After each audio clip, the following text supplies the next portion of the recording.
You are listening to the Will Power Podcast. Welcome to the show. I am Will Holdren, and I talk with some of the most influential CEOs, entrepreneurial leaders, and thought leaders to reveal the secrets that have led to their success. I believe that with the right knowledge and mindset, you can do anything you say your mind to. So if you want to learn how to change your life for the better, if you want to learn how millionaires actually became wealthy, or if you want to develop and start your own business from the ground up with the right knowledge to help you, then you are in the right place because this is the Willpower Podcast.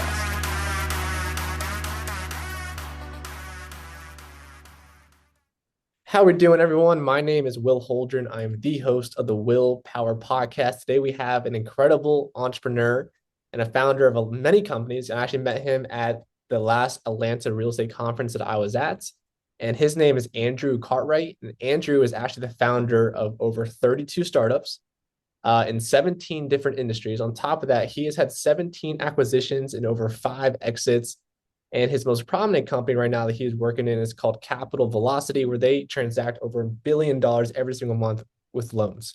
With that being said, he's also the author of The Origin of Opportunity. It's an excellent book. And he is actually the first billionaire that we've ever had on this podcast. So it's an absolute honor to have him on this business. So Andrew, first and foremost, thanks for joining me. Yeah. Not yet a billionaire, reluctant. Probably done over a billion, but for sure done over a billion. But yeah, not stably net worth billion. Yeah. So we're gonna round up though. We're gonna round up. It's close enough. Yeah. If you round up, I'm good to go. Yeah. There we go. But there we go. Thanks for the compliment.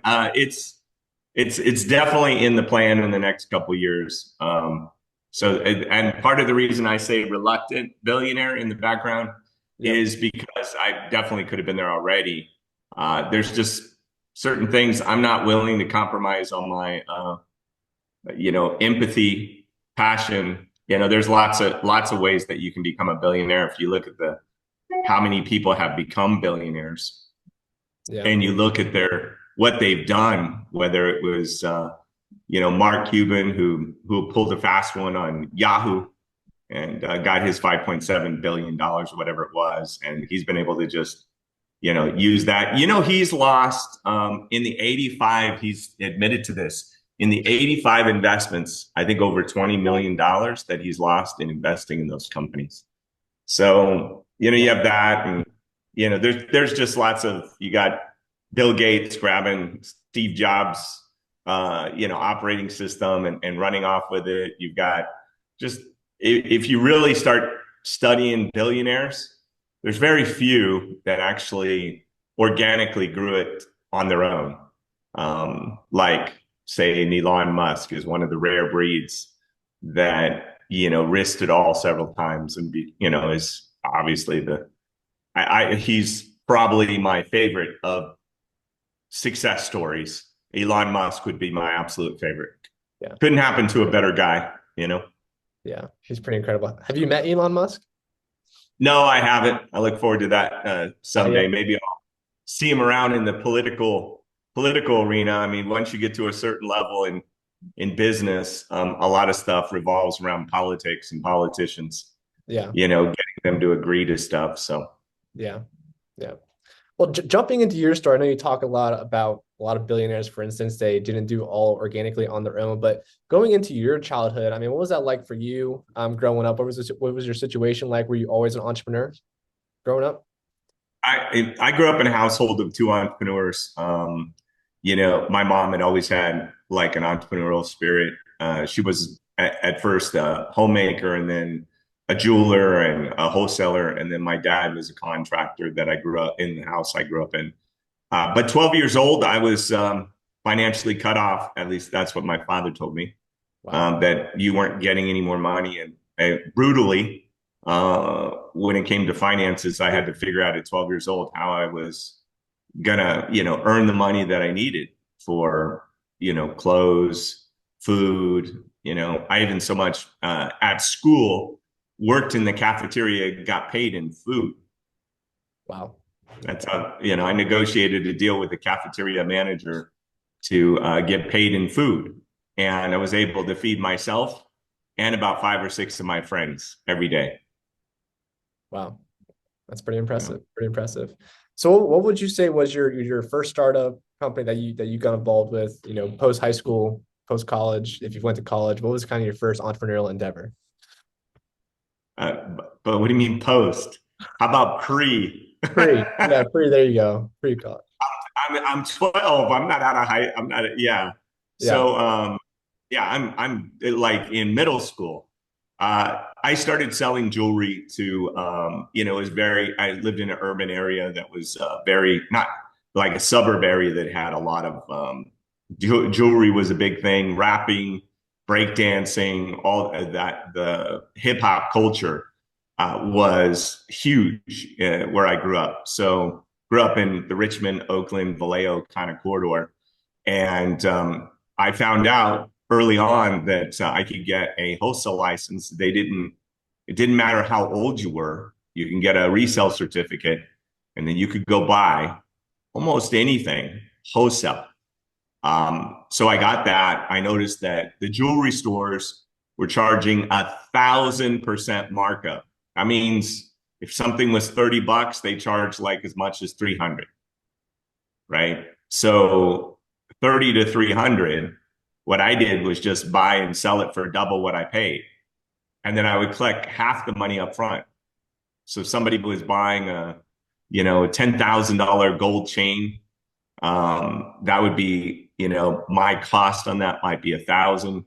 I would collect 1,000, that would pay for it. And then when I delivered it, I would just collect the other 1,000. And I made $1,000 off of that rope chain. And there was a lot of those. There was a lot of drugs in the community too, which there was a lot of free flowing, stupid cash that was floating around. So from 12 to about 15, I did that and started selling to, I wanted to, obviously a more predictable way to sell. So I started selling to like Long's, Payless, Macy's, lots of different stores, general merchandise that was being imported in from South Korea, not North Korea, but South Korea. So I got with an importer that didn't speak English and bridged the gap between a difficult they had communicating and selling and what I was able to do effortlessly at 15 years old, which was actually sell. So Yeah. uh, yeah. That's pretty remarkable. I mean, at 15 years old, you're kind of wholesaling jewelry and making thousands at a time, depending on what it is. I mean, that's not easy to do. So that's impressive. Um, Fast forward, obviously, people look at you now and you've done so much with all these different companies and what you've grown to. But obviously, you and I both know that entrepreneurship is it's not an easy straight line where you're going to reach success eventually.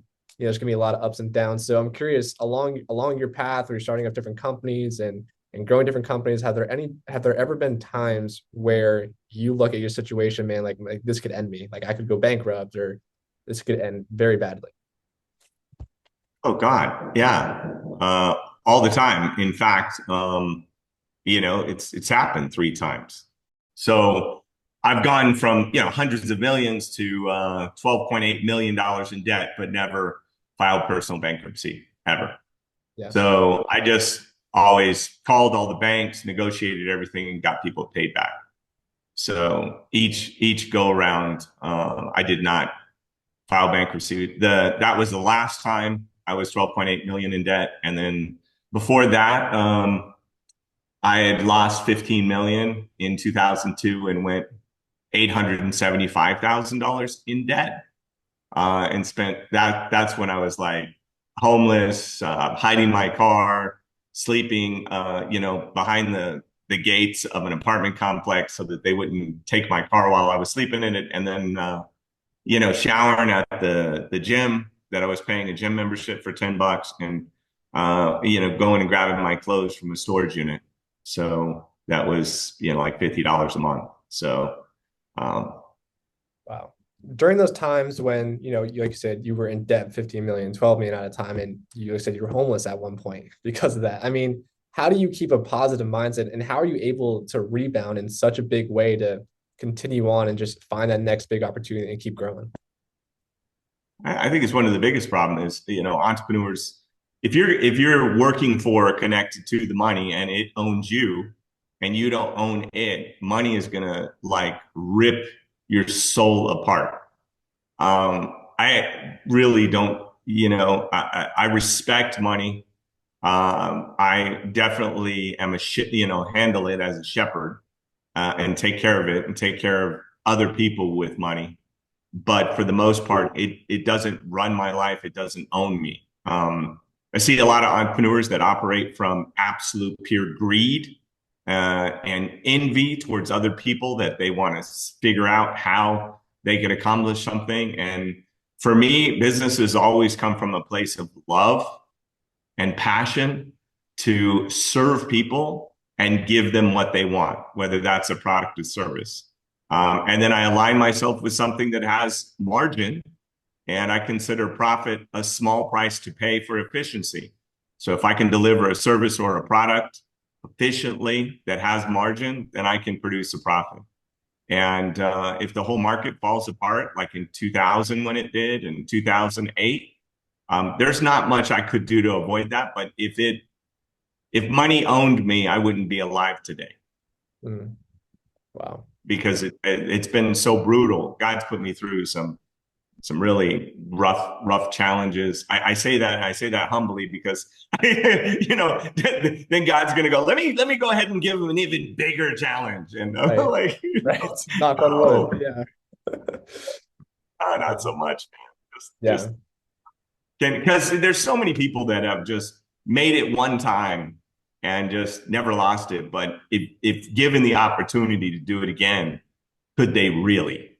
Right? Yeah. That becomes a question. I guess God put me through that process 4 different times so that I could know for sure that the blueprint that I use for success works.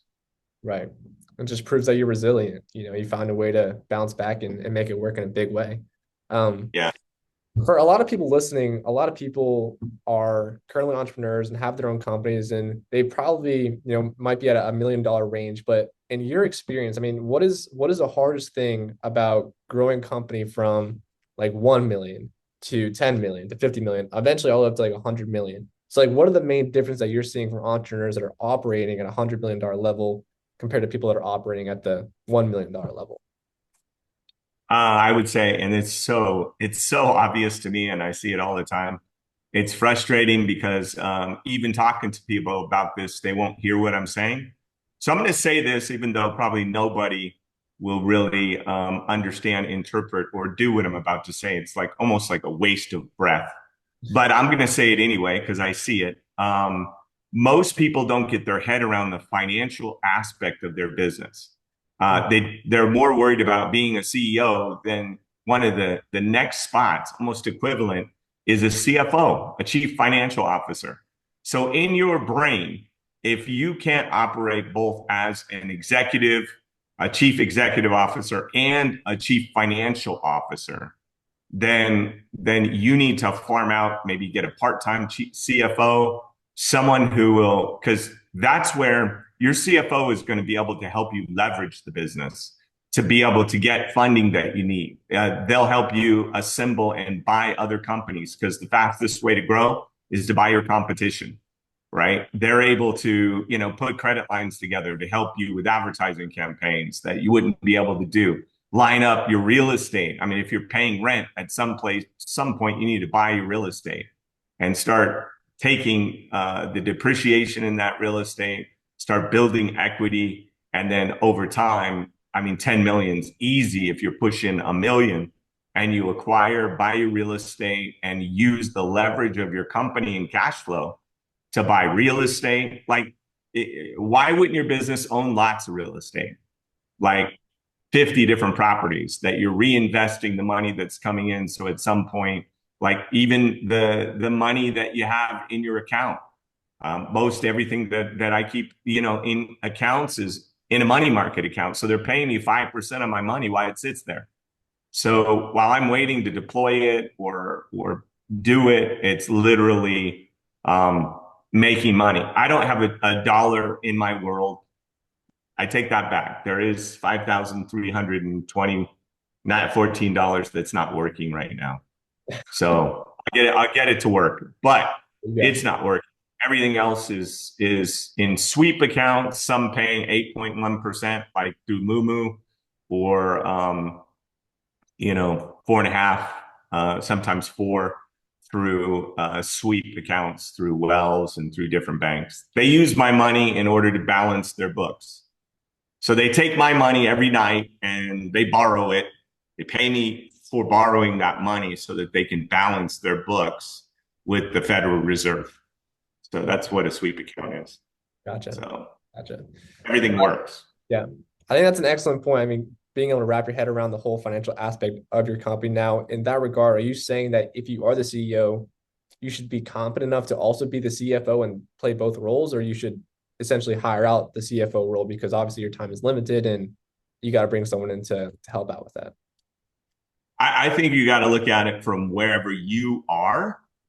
Uh, at some point, how much time do you got? That's like becomes the question. If you got plenty of time on your hands and you don't have a lot of money, then you become the CEO, the CFO, the delivery guy, the post, the mail person, the everything person, like everything in the company. You need to be able to wear every single hat. If you don't understand the CFO position, how do you direct your CFO? And you could hire somebody, even as a part-time CFO, that's really just a fancy bookkeeper.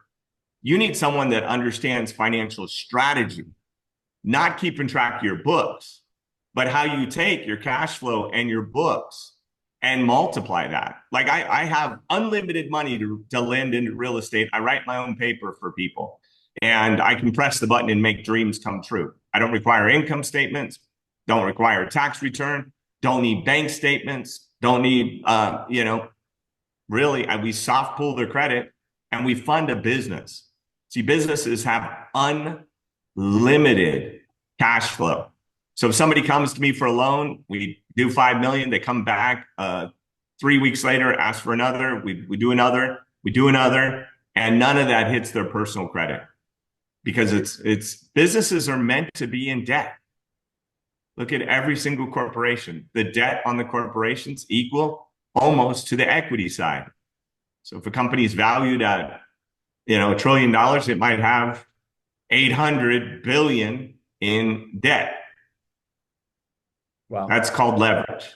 Every company in America that's publicly traded.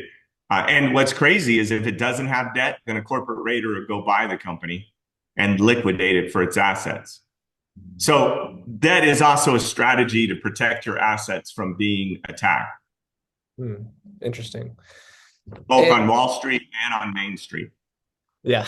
Yeah. It's a great movie too. But yeah, I think that all makes sense. Like you said, I don't think entrepreneurs in the CEO role understand really how to multiply their funds like you're talking about and use your cash effectively so you can grow in the most accurate way possible. And you're obviously saying leverage debt, borrow funds so you don't have to use leverage and go out there and scale and multiply in that direction, which makes a lot of sense. Yeah, because you're gonna 10 cents becomes $1 with leverage. $1 becomes $10 with leverage.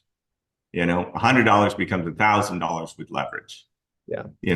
You can do more. And if you can't beat a bank's rate, you need to get out of business. Bank rates are 6%. If your business isn't making at least 33% to the bottom line, find something else to do. Yeah. Yeah. So you mentioned that you obviously provide a lot of loans to companies. You have an infinite loan amount that you could personally do. For these companies that are coming to you, I mean, are you looking at their current cash flow? Or are you looking at projected cash flow? Or what does a company need to be at in order to, secure funding, secure loans to go out there and start leveraging, cash bank money? The key is what do you really want? The real thing is you want an asset that pays you, that doesn't eat you. Accumulating something that doesn't pay you is accumulating liabilities. I don't help people with liabilities. If you want to buy a personal home, that's a liability. Not interested in helping you. If you need like personal credit card, not interested in helping you. That eats people. The only loans I do are to assets. So if you have a fourplex, a triplex, a duplex, that cash flows positive, and you're at a 1.19 ratio, meaning you can make the payment PITI, which is fancy for what do you call it? The payment, interest, taxes, and insurance. And then you have 19% above that, which you can look at Zillow and it'll tell you exactly what the PITI is. And then you just add 19% of that. That's the cash flow you need. And then if you have that cleared, you can buy as many properties as you want and you'll get paid that 19% above the payment goes to your pocket. See, the assets that I do are truly assets that feed people and build wealth because not only are you 19%, but 30% of your payment that the renter is making is going to pay down your equity. It's so basic, so simple. Yeah. Like it's so dumb to get wealthy and to get rich. It's like I don't know why people make it so hard. It's just not that hard. Yeah. So would you say real estate would be the suggested vehicle for people to get started if they're looking to get started in entrepreneurship and don't really know what industry to go into? Obviously, you're in over 17 industries. Would you say real estate is the best one to jump into and learn from and grow in? So, again, it depends on where you're at. For most billionaires and lots of people, real estate is a storage of wealth and a tax shelter, right? It's a way to reduce because you get 27-year straight line depreciation, 27.5 depreciation. So 1/27th of your house or a residential property you can write off on a commercial property. It's 39 times. So it's 1/39th every year you get to write off in depreciation. So if you're paying a lot in taxes, real estate is a no-brainer. If you have cash flow and you're looking to multiply that cash flow so that it works and earns, then you want to buy rental real estate and keep a rental portfolio and just keep building that in your company. If you're short on and need quick cash, then real estate, if you're going to fix and flip a property, is probably your fastest way to get cash.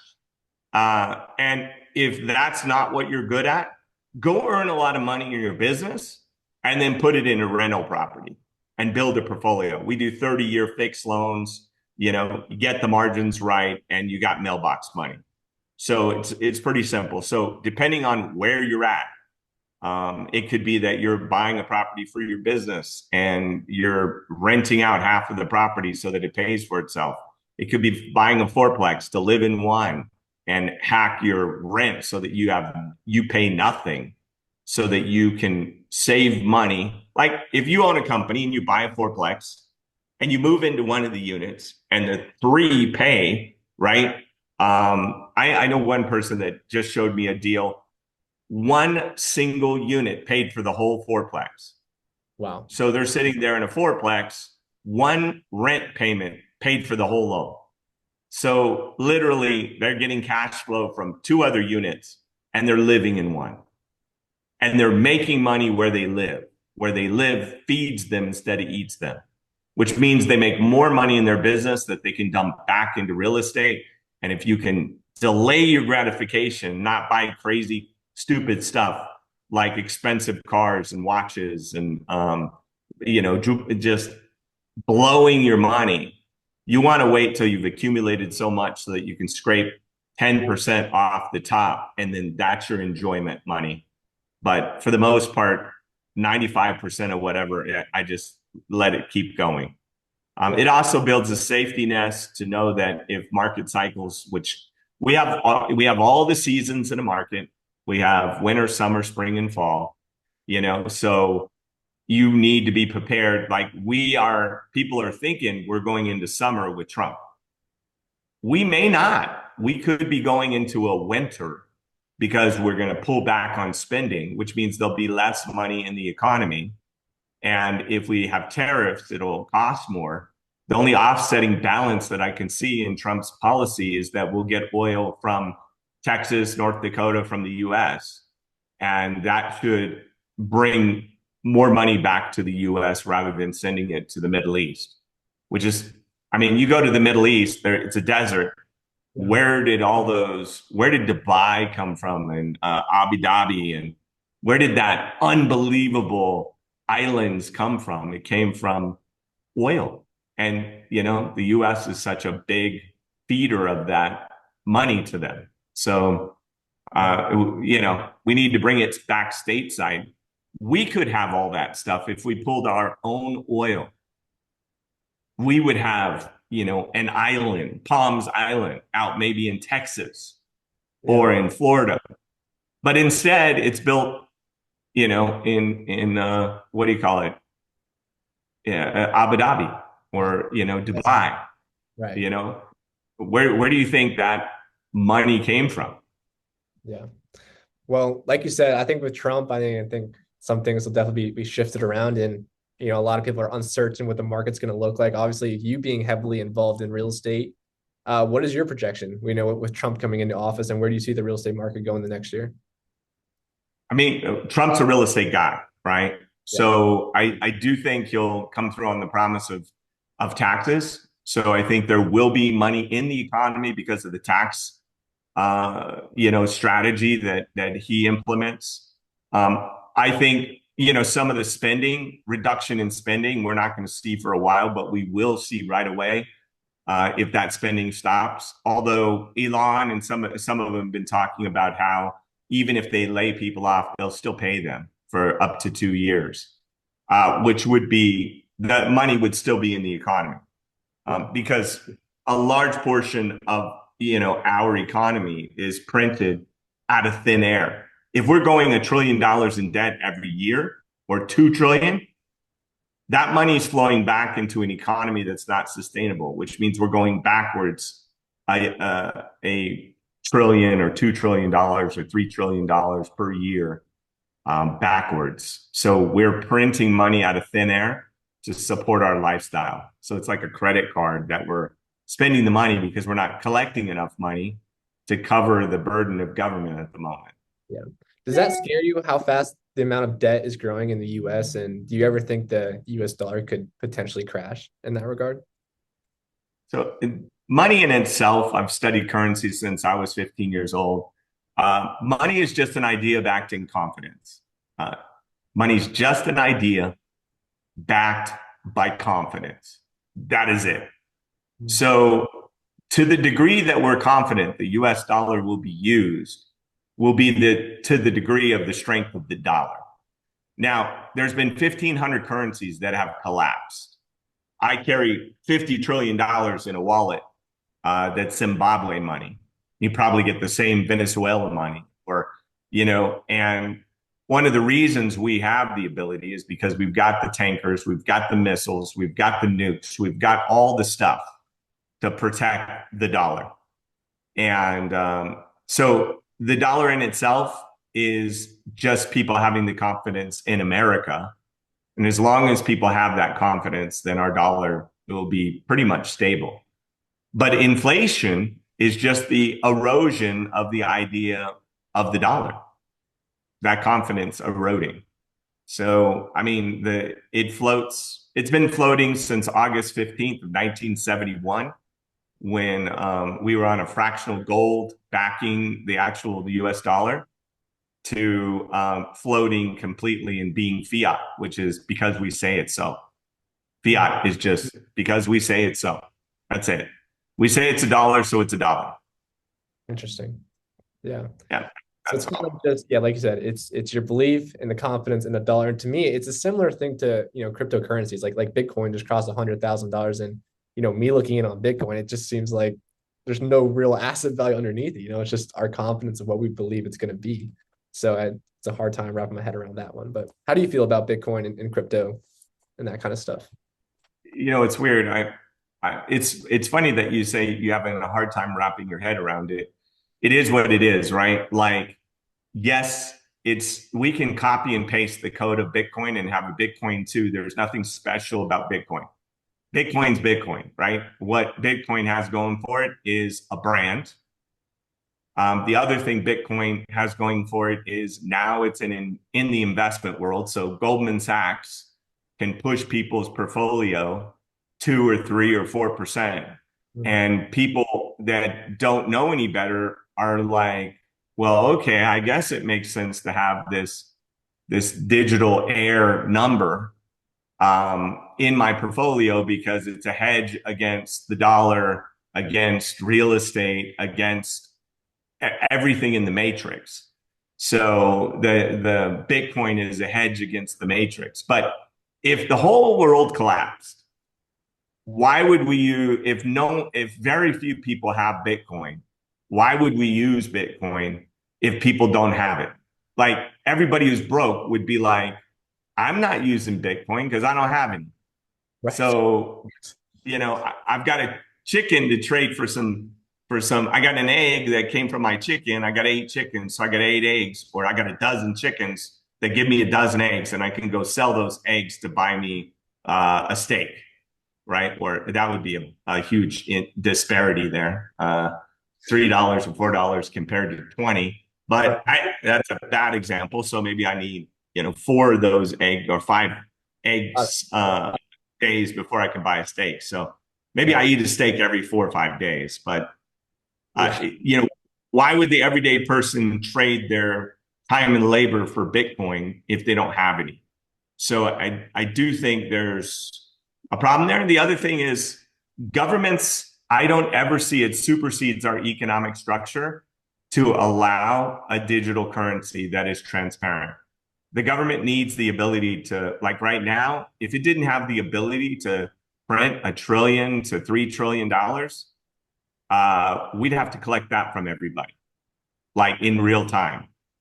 So we'd have to go grab everybody's stuff to pay for the government that we have, the size of the government it is, and the cost. Yeah. So Bitcoin doesn't allow for governments to print money. Doesn't the creation of money, like a dollar creates $10, that happens through the banking system and through credit and through assets. Bitcoin doesn't. It doesn't. There's no way to dilute it so that it could be, in fact, something that could be printed by governments. And we have so much control and manipulation that we can do with currency, with sanctions and making it difficult and tracking, and spying on every single person using money. I don't know how the government actually ever gives up control of printing money. So I think if any digital currency became a threat that was part of the global conversation, I think we would attack it. And, the NSA would destroy. There's nobody's going to watch this video now because I said that. They're going to suppress it. Right. And, up and down. Yeah. Yeah. It's like, they'll be, no, we'll have a disclaimer underneath it with the little topic that says, the real economy is, So, yeah.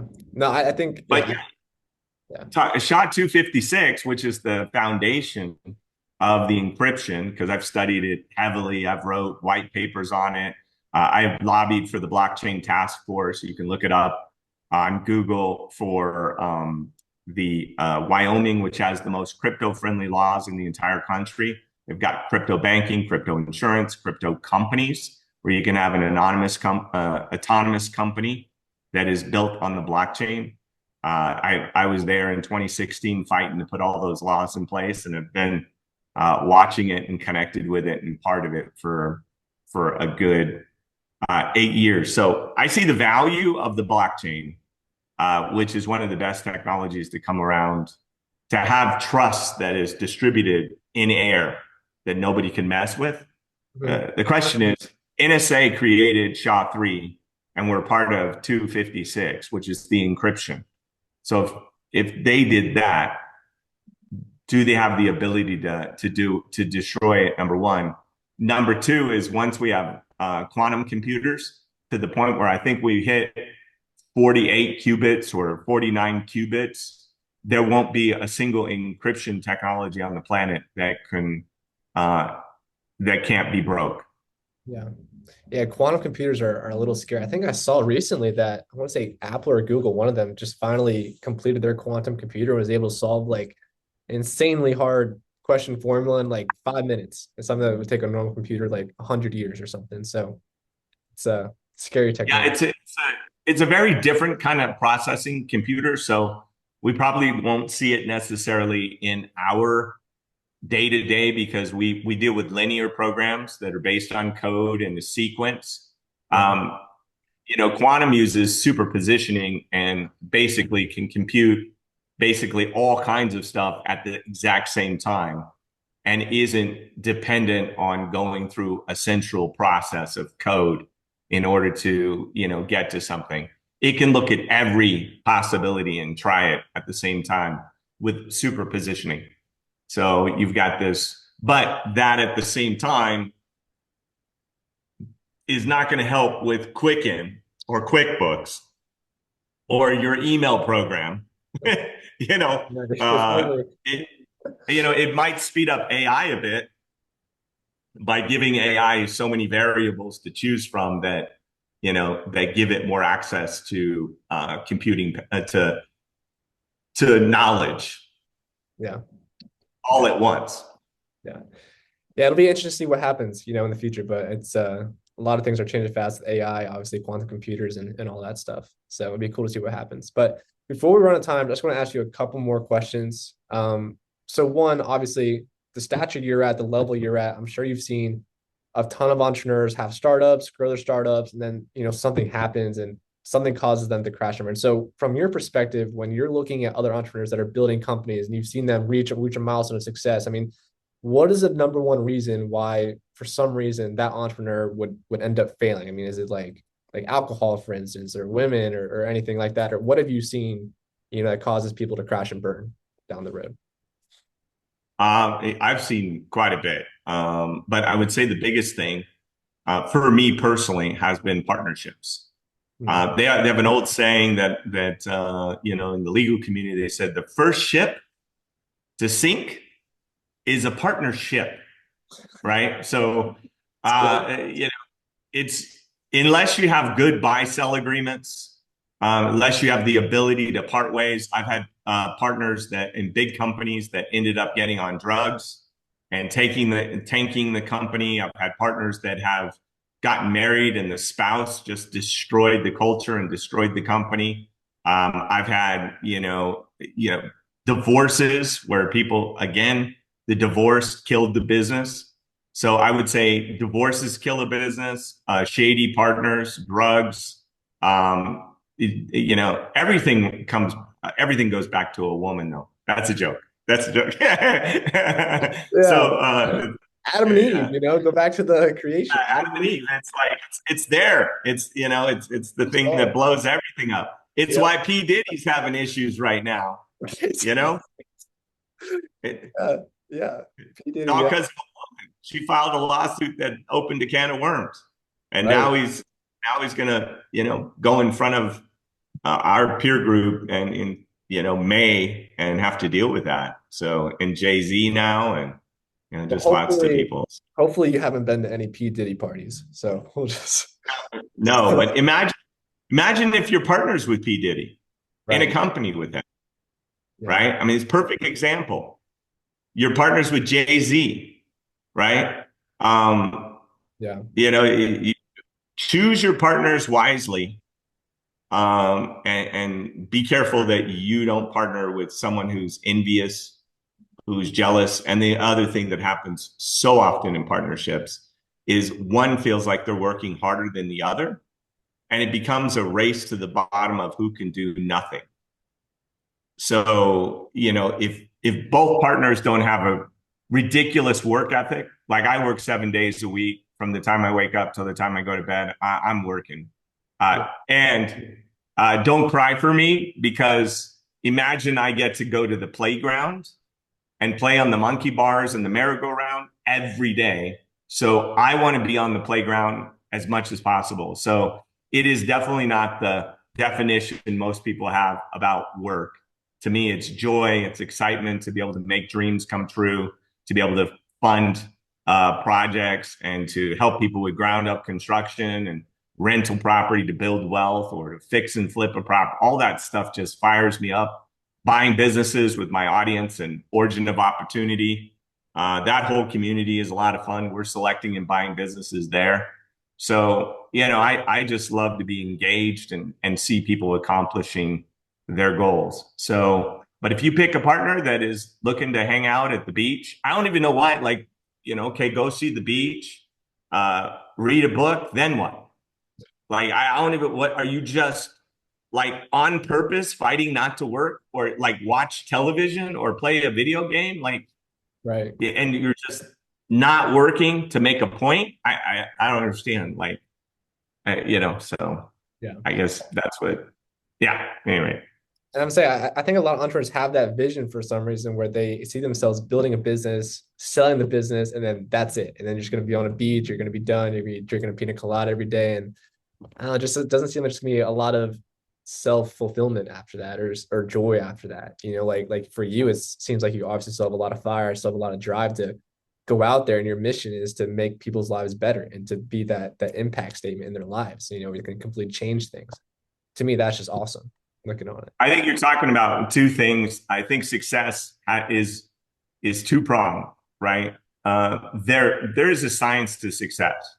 Just there are blueprints out there everywhere in almost every industry, which is how I've been able to be successful in 17 different industries, is because there's a blueprint in every industry. And if you're willing to look at what works and get away from being right, you can succeed. So there's a science to success, but there's an art to fulfillment.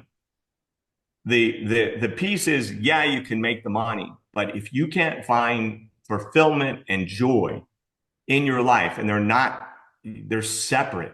It's an art. It's not a science. There's no formula for elegantly, intelligently being able to, find fulfillment. It's something that is personal to every individual. I find fulfillment in lots of trinkets around here, in the relationships I have. I find fulfillment in my wife. I find fulfillment in seeing people's dreams come true. That fires me up. That fulfills me and fills up my heart. It has nothing to do with how much success I have off of making people's dreams come true. That to me is just a byproduct that I don't even care about because it doesn't change my life one way or the other. It's like if I make whatever, 1 million or 2 million or 10 million, it doesn't change my life at all. My life's still the same, still going to eat a steak, still going to go for a 2 hour run, still going to, nothing changes. So if I was so focused on success, I would be so depressed right now because I have so much of it. I'd be so depressed because that's the science piece of it. I've got that mastered. What came later on in my life is really understanding the art of fulfilling my soul by bringing, God into my heart and Jesus and, all this stuff that makes me feel good, that fills me up so that I enjoy the life I'm living. Yeah, I think So yeah, I think that's a very incredible point because I think a lot of people are starting businesses that, like I said, they really want to chase success and chase the money, and that's fine to do that there. But like I said, it's a whole other aspect to find that fulfillment piece. And so, looking at that fulfillment piece, I mean, you touched on a little bit, but what are the main categories that go into that fulfillment piece? I mean, is it just thinking the top of my head, like religion, love, family, health? I mean, is there any other categories that you would throw in there, or those categories, or? I think health, relationship, and really important, the biggest relationship that you'll ever have is the relationship with yourself. Hmm. Stop abusing yourself. Stop beating yourself up. Stop comparing yourself to other people. Stop comparing yourself to other people's success. Be kind to yourself, right? I mean, that's the thing I would say is that, start out with you, forgive you, be okay with where you're at so that you can get to where you want to go. Basically, the best relationship is the one that starts with the conversation in your head that you have with yourself every day, because no matter where you go, no matter who you see, no matter what you're engaged with, the conversation that's occurring between your two ears it's going to set the trajectory of your life. That's why in my book, The Origin of Opportunity, I go so deep into language. Because if you can change the conversation in your head, Yeah. you can change your life. It's all a matter of perspective. Yeah. We create everything. We created this podcast. We're creating the conversations. We're creating the questions. Everything is just invented. Right. So whatever you're saying to yourself is an invention. And the sooner you realize that is of your own creation, you can start to change the conversation to what will support and serve you and the people around you. Yeah. Man, I think that is so good. And me being a younger person, I know there's a lot of young people out there too that try to rush the process, try to jump into a business that and just don't see the long picture. But a lot of times, I mean, you go to social media and nowadays you're comparing yourself to these social media entrepreneurs that look like they're absolutely crushing it and making $1 million in their very first year. And it's super easy just get depressed. And like you said, compare yourself to people that aren't even doing it that legit, and so it's an easy hole to go down. I think it's so important, like you mentioned, to not compare yourself, make sure you have loving language you're talking to yourself with, and grow at your own pace. Everyone has their own timeline and goes at their own speed. So it's crucial. Yeah, and the crazy thing is that people are buying all this stuff. I call the blueprint, the financial blueprint. I've seen done with my own personal hands about 77,000 different loans that I've, had my eyeballs on. I got lots of other ones that I never see, but a lot of people are looking good going nowhere. So even though today you think they're on top of the world and it looks amazing, that's a battle. It's not the war. That's the difference between rich and wealthy. You can get rich, but being wealthy is sustainable, protected wealth that will carry you through a lifetime and into your next generation. So I think the biggest thing is patience. And why buy a bunch of stuff to impress people that don't like you anyway? Right. Right. They just don't. I'm sorry. No one cares. No one cares about your Lamborghini. In fact, I'm driving a Lambo around or a Ferrari or a McLaren and pull up. People, they ask two things. What do you do? Not the content of my character, but how am I making enough money to buy that car? And the only reason they're looking at me is because of the car. Right. Not for no other reason. So here I am with somebody that just is interested in the car and how does the job is what I'm currently doing in the world something they could do to go get a Lambo. And I'm not even seeing. That's why I wear black every single day. You'll see me in the exact $12.99 shirt every single day. Because I'm more interested in sharing the content of my character than what I have. It's also why I didn't flash the 275 cars that I've had, at any given time. And I don't show any of that stuff. Just barely because I love the Cybertruck pull, left back in the video. But before, for 8 years, my camera was turned to where all you saw was the screen and nothing else. Now my Le Mans prototype Radical is over there, my race car, and I'm showing a little bit, but it's because I found enough people that follow me because of me and not because of what I have, but what I have to share. That I'm okay with showing more of what I have. It's like casting your pearls before a swine. I think if you attract a bunch of people with Lamborghinis and flash, you're going to attract a lot of swine. And then when you want to cast your pearls, you're going to get eaten alive. So I'm careful about who I have in my world for sure. I think you said that so perfectly, and it's just crazy how twisted people's perception of success is. Like you said, they come up to you because of the Lamborghini, not because of your character or how many people you've helped or how many lives you're positively affecting every single day. And I think that needs to change, in people's mind in our society for sure. But yeah, people can feel me now. So, and I don't anything that's going to get in the way of impacting someone. That's why I wear all black, because most people are pretty neutral on the color black. So, if it just, if it's about my clothes, then it's not about what my message is. Mm. You know, so if it's about my car, it's not about what the message is. Right. So my thing is that I went, I think I was about 21 years old, and I asked during a self-development seminar that I went to, I asked the guy, what do I wear? And I didn't realize I was throwing the responsibility of what I was wearing on that person to pick out my clothes. They looked at me and said, go walk over to a mirror, look in the mirror. If you look professional, then come. If not, go change your clothes. Right. It was a great example of that. It's like, I never want clothes to get in the way of a sale, get in the way of a deal, get in the way of a relationship.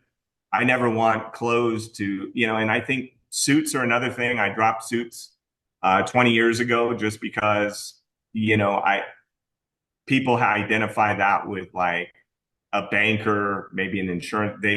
That association, of course, it says professional. And if I was running for president, I'd be wearing a suit, or maybe not. I maybe not. You know. So I think either you can produce the results or not. And no clothing is going to get you there. No car is going to get you there. Faking it till you make it is just dumb. It's just dumb. Absolutely. So yeah. Well, you said a lot of really great things today, and I really do appreciate that. Before we hop off, is there anything else that you would like to say? And if people want to reach out to you and find you, what is the best way for them to go about and do that? Uh, Andrew Cartwright, I want everybody to know that I love you. First off, and if you want to find me, you can just Google Andrew Cartwright. I have a community called Origin of Opportunity you can go to. If you need money, I got Capital Velocity that will help you get access to 10 different loans that we try and do everything we can to get you that. And then also, because I found that's my biggest place is being money is such the biggest stopper for most people. And I want to help people understand their credit, understand business credit, and be able to have access to unlimited capital. Like I've been able to get unlimited, just like Elon Musk has unlimited capital. Jeff Bezos has unlimited capital. How do you go 20 years losing money in a company and become like the second or third richest person in the world? Right. Because they know how to get it. So Yeah. that's my thing, is to be able to give back in that regard to help people fund their dreams. So Awesome. that's how they find me. Excellent. All right, guys, there you have it. Andrew Cartwright, thank you so much for joining me today.